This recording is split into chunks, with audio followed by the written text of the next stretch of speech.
Said my boyfriend was too predictable and ran off with someone new. A year later, I regretted it and went to his house. A stunning redhead opened the door, laughing. "Oh, you must be Emily. Daniel upgraded, he's not available." My world shattered as I realized what I'd lost. I was with Daniel for 3 years. We met in Asheville, North Carolina. I was working at this bookstore downtown, and he came in looking for a novel his mom used to read. He didn't know the name, just that the cover had a blue sky and a porch swing. I helped him find it. He smiled at me like I hung the damn moon.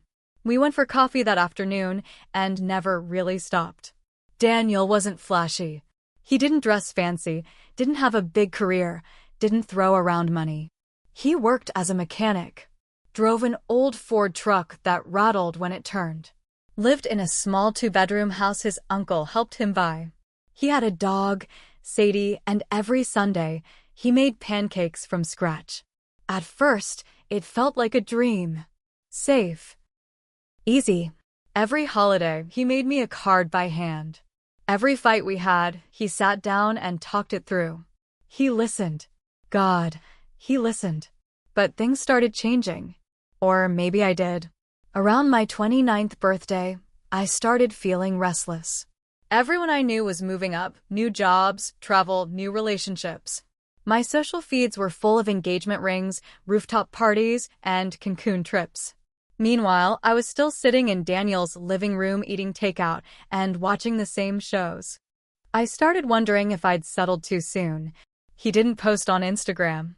He didn't plan surprise weekends away. He didn't even own a passport. The worst part? He wanted kids, a house with a fence, a slow life. And I didn't know if I wanted that anymore. We had dinner one night. Nothing special. He made chicken and rice. We watched a movie. It was one of those nights that had no highs or lows. Just steady. I remember turning to him and saying it out of nowhere. I still don't know why. "You're too predictable, Daniel." He looked at me, dead quiet. Like I'd just slapped him. Then he said, "I thought that's what made us good." I didn't even argue. I just got my bag and walked out. I figured he'd call. He didn't. In the months after, I told myself I'd made the right move. I started going out with my friends again. Parties, happy hours, clubs. I let them set me up with new guys. Guys with tattoos and motorcycles. Guys who talked about investing and startups. Guys who could take me on weekend getaways. None of them stuck. One had a wife. Another stole money from my purse. The last one, Alex, was a dream on paper. 6'2", wine collector, talked about owning a sailboat. Turned out, he had a fiancée the whole time. Found out when she messaged me from his phone. Every guy was fun for a few weeks, then left me empty. And every night I couldn't sleep, I thought about Daniel. About his quiet laugh. His hands fixing my car without asking. His old flannel blanket. His dog curling up next to me. I missed his steady. A year passed. I finally broke. I told myself I just needed closure, but that was a lie. I wanted him back. I drove to his house. The driveway was the same. The truck was still there. My heart was beating so loud it hurt. I stood at his door and knocked. It wasn't Daniel who answered. It was her. Tall, gorgeous. Hair the color of a fresh copper penny. Long legs, short shorts. Daniel's t-shirt, my old sleep shirt. She opened the door halfway, gave me a smile like she'd been waiting for me. "Oh, you must be Emily." I didn't know what to say. I just stood there, frozen. She looked me up and down, still smiling. "Daniel's not available. He upgraded." Then she shut the door in my face. I just stood there. My legs didn't move. My brain didn't work. I stared at the chipped paint on his porch and the flower pot I'd given him 3 birthdays ago, still sitting there. I drove home crying so hard I had to pull over. I had everything I wanted. And I threw it away because I thought I could do better. But he did. He did better. And I never saw it coming. I didn't sleep that night. I just laid there, staring at the ceiling, feeling like the ground had been ripped out from under me. I kept hearing her voice over and over. Daniel's not available. He upgraded. It stung like hell. And the worst part? She was right. Daniel had upgraded. I stalked her Instagram later that night. Her name was Tessa. She was a nurse, worked at the local hospital. Her page was full of hiking photos, homemade bread, charity work, pictures of her and Daniel smiling with Sadie between them. They looked happy. Real happy.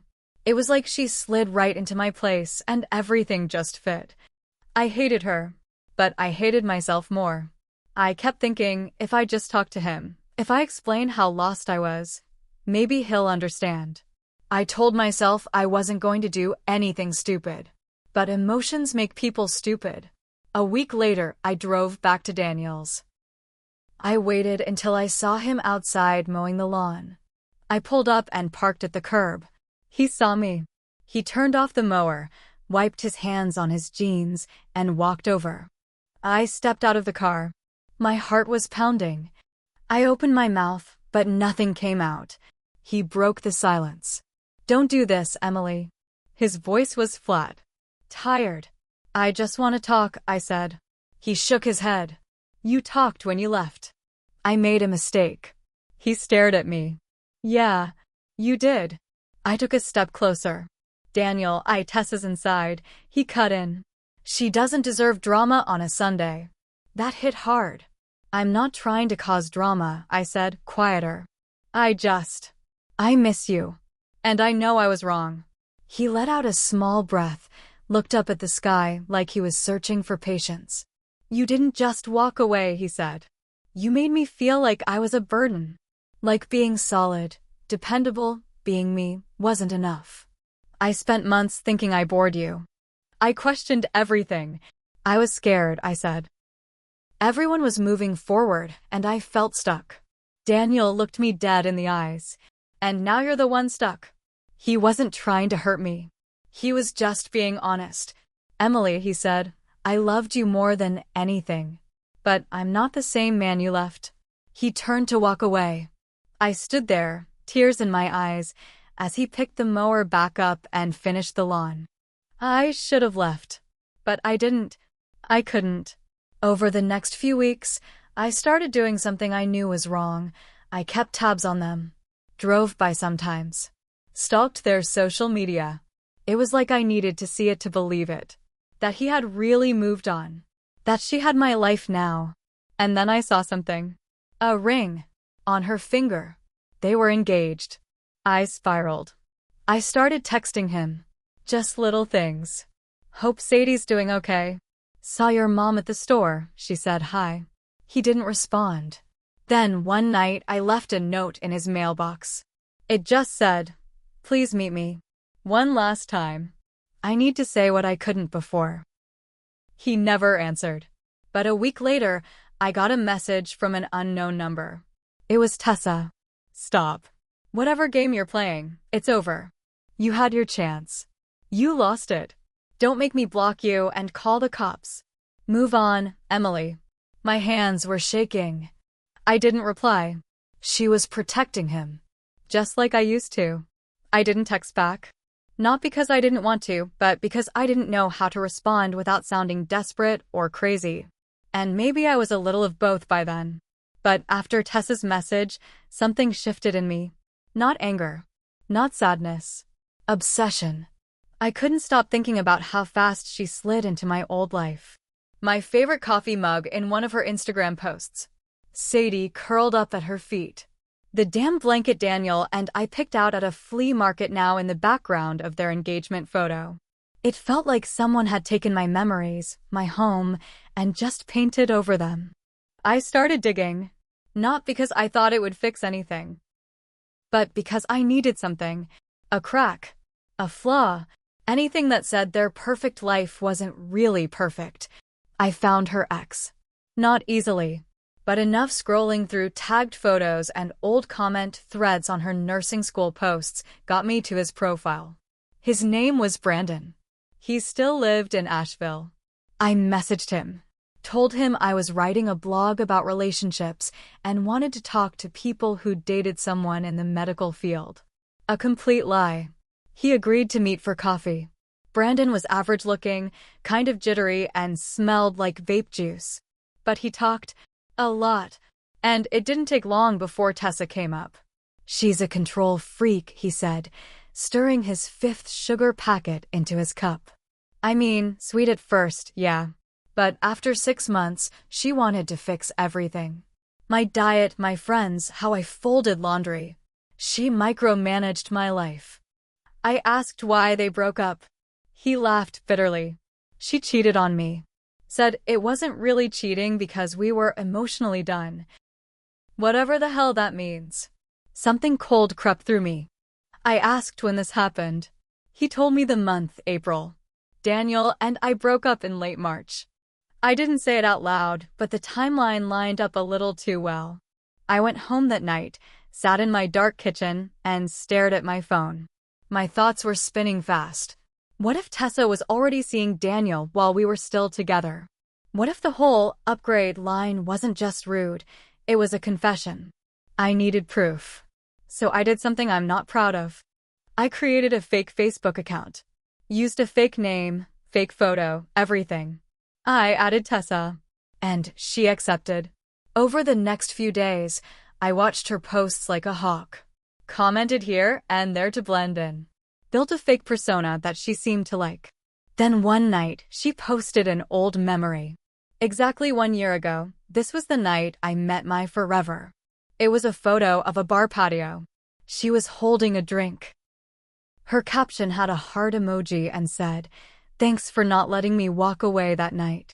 The date? It was 3 weeks before I broke up with Daniel. That was it. She'd been with him. Or at least after him. Too fast for it to be innocent. I printed the post. I printed her old messages to Daniel from what I could still access from shared accounts we hadn't fully disconnected.